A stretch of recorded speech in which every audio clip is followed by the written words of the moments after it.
Apakah kamu bisa memahami sahabatmu seutuhnya? Di sini Copycat dan ini adalah alur cerita drakor School episode 3.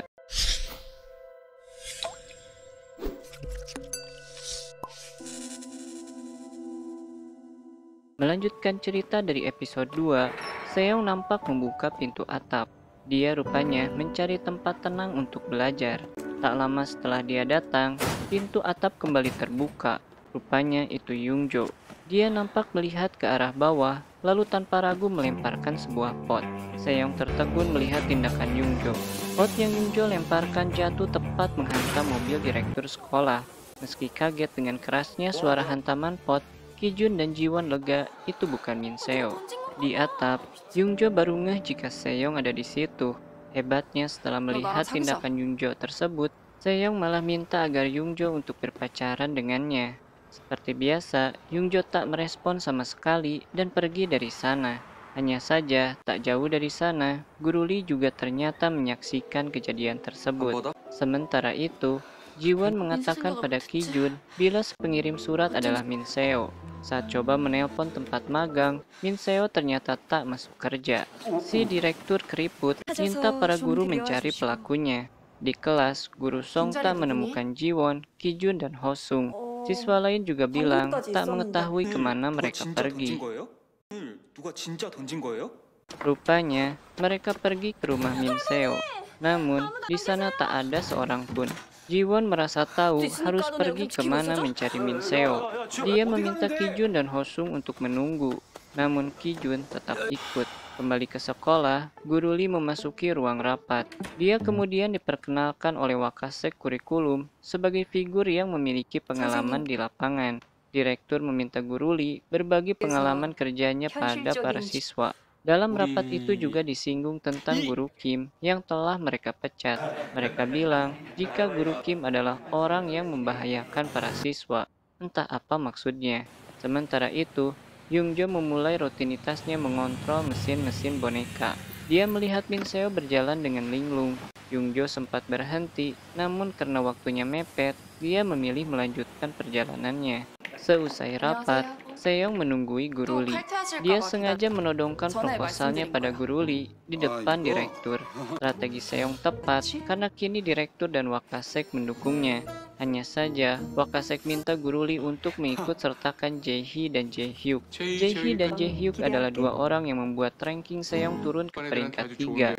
Sebab itulah, Seong jadi malas untuk melanjutkan rencananya. Guru Lee memberikan surat Min Seo pada Guru Song. Guru Song menelpon Jiwon dan akan menuju kantor polisi. Jiwon sendiri masih belum menemukan Min Seo. Di tempat lain, Yungjo yang baru selesai mengisi mesin boneka teringat kembali akan Min Seo. Dia juga sebenarnya sempat dengar tentang surat bunuh diri yang dibicarakan Jiwon dan Kijun. Yungjo kemudian menelpon Jiwon dan bilang sempat melihat Min Seo di dekat observatorium laut. Min Seo sepertinya berencana untuk melompat ke laut. Rupanya, dia tak sengaja memecahkan anggrek si manajer. Si kurang ajar ini bilang jika anggrek tersebut sangat mahal dengan harga mencapai 30 juta won. Dia kemudian mulai mencak-mencak mengancam hingga minta ganti rugi. Inilah yang membuat Min Seo begitu tertekan. Apalagi, dia hanya hidup pas-pasan bersama neneknya. Sambil menunggu Jiwon datang, Yungjo lebih dulu sampai di observatorium dan menemukan Min Seo. Bagus untuknya karena dia merasa tak sanggup untuk melompat ke lautan. Yungjo menemaninya dan mengatakan, "Jangan mati," pada Min Seo. Jiwon yang baru sampai memeluk erat Min Seo. Kijun sempat mengucapkan terima kasih pada Yungjo sebelum dia pergi. Guru Song datang bersama polisi. Dia kemudian berterima kasih pada Jiwon dan Kijun dan meminta mereka untuk segera pulang, sementara Min Seo akan diantar pulang olehnya. Di perjalanan pulang, Jiwon bilang dia merasa kecolongan. Dia pikir dia sangat memahami Min Seo. Kijun menjawab, mana bisa seseorang harus tahu segalanya tentang sahabatnya. Guru Song mengantar Min Seo hingga ke depan rumahnya. Dia meminta Min Seo untuk tidur dengan nyenyak dan bilang akan bantu menyelesaikan masalahnya. Hosung yang masih setia menunggu di sana terlupakan oleh Ki-jun. Keesokan harinya, Yung-jo melihat berita penghargaan sang direktur sekolah. Rupanya, bukan tanpa alasan dia melemparkan pot pada mobil si direktur keriput kemarin. Tongkat yang ada di belakang Yung-jo merupakan milik kakaknya. Dan si keriput ini hampir pasti terlibat atas kecelakaan yang menimpa kakaknya tersebut. Di sekolah, Yung-jo kembali berhadapan dengan guru Lee. Dia sepertinya merasa menang atas Yung-jo karena mengetahui ulah Yung-jo yang merusak mobil si keriput. Sifat asli si keriput sendiri mulai nampak saat dia hadir di diskusi para guru yang membicarakan kasus Min Seo. Dia berlagak peduli, namun raut mukanya mulai berubah saat tahu bunga yang rusak merupakan milik manajer Sang Rim House. Si keriput munafik ini makin terlihat aneh saat Guru Song mengatakan niatannya untuk menyelidiki kasus ini. Dia kembali berlaga mengizinkan Guru Song, tapi dari senyuman palsunya, jelas-jelas dia tidak setuju akan hal itu.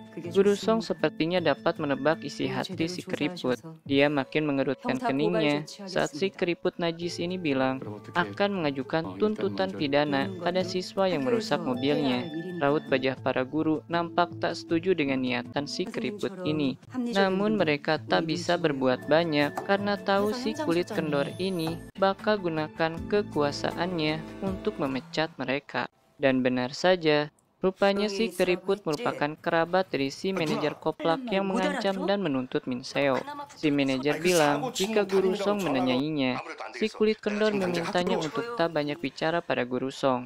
Guru Lee yang mulai paham watak asli si direktur sempat mengingatkan Guru Song agar main aman saja dengan si keriput sengklek. Guru Song tak setuju dengan saran tersebut dan tetap pada niatannya. Di kelas, Guru Song menyampaikan niatan si keriput untuk mempidanakan pelaku pengerusakan mobilnya. Momen ini dimanfaatkan oleh Seyong untuk mengirimkan sebuah video pada Yung-jo. Video tersebut rupanya Seyong gunakan agar Yung-jo menuruti keinginannya. Sempat menolak, Yung-jo akhirnya setuju untuk pura-pura pacaran dengan Seyong. Ji-won masih mengkhawatirkan Min Seo. Min Seo bilang tak akan mengulanginya lagi. Apalagi ada yang bilang padanya untuk jangan membuang hidupnya. Karena hanya Ki-jun yang dia beri surat perpisahan, Ji-won kini tahu jika Min Seo suka pada Ki-jun. Ji-won kemudian menggodanya karena Min Seo yang suka pada Ki-jun kini mulai ada hati dengan Yung-jo yang bantu menghilangkan niatannya bunuh diri. Min Seo pun balas menggoda Ji-won dan bilang jika dia bebas untuk menyukai siapapun. Apalagi kini Min Seo bilang di sisi Ki-jun ada Ji-won. Sementara itu, tanpa sengaja Seyong bertemu Ki-jun yang tengah melihat-lihat iklan rumah yang dijual. Mereka berdua rupanya sama-sama ingin punya sebuah rumah. Saat melanjutkan perjalanannya, Seyong melihat sebuah keramaian. Orang-orang ini rupanya menonton maskot panda yang tengah populer saat ini. Tanpa diduga, si panda ini ternyata Eunbi. Rupanya, Eunbi pun sedang mengalami masalah. Dia dikeluarkan dari trainee K-pop dan tak ingin orang lain tahu tentang hal ini. Meski demikian, Seyong rupanya dapat menebak siapa yang menari di balik kostum panda ini. Seyong pun bertanya apakah Eunbi berhenti menjadi trainee. Eunbi langsung ngegas dan minta Seyong untuk pergi. Esok paginya, seisi sekolah ramai membicarakan Seyong dan Yung-jo. Seyong yang sedang menjadi buah bibir di sekolah mengumumkan niatannya mengikuti kompetisi di Universitas Jinsung. Namun tak ada yang ingin ikut ke dalam ekskul yang dibentuknya. Seyong kemudian bilang jika hadiahnya adalah 10 juta won. Ji-won mengangkat tangannya meski kemudian teman-teman yang lain langsung mengingatkannya agar tak ikut. Kelas semakin riuh saat Ki-jun yang tertarik dengan hadiah uang ikut-ikutan ingin bergabung. Di atap, Wakasek tukang cari muka sedang menyelidiki kasus pelemparan mobil si keriput. Sialnya, dia nampak menemukan sebuah petunjuk di sana. Di tribun basket, Ki-jun coba mendekati Yung-jo, namun dia langsung diusir dari sana. Ki-jun rupanya paham jika Yung-jo mencari lokasi sepi dari seantero sekolah yang sedang ramai membicarakannya. Tapi daripada dekat dengan Ki-jun, Yung-jo lebih memilih untuk pergi. Ki-jun kemudian ditelepon oleh Ji-won. Dia bilang kalau Ho-sung dan mereka berdua dipanggil oleh Wakasek. Mereka pun segera pergi ke kantor. Rupanya, mereka dicurigai sebagai pelaku pelemparan mobil si keriput karena 자리에 mereka 없다는 tak ada 거지. di sekolah 화분 saat 떨어진 insiden 날이요? terjadi. Si Wakasek tukang cari muka ini kemudian memperlihatkan temuannya di atap. Kijun mengenali 제 gantungan 건데요. kunci tersebut.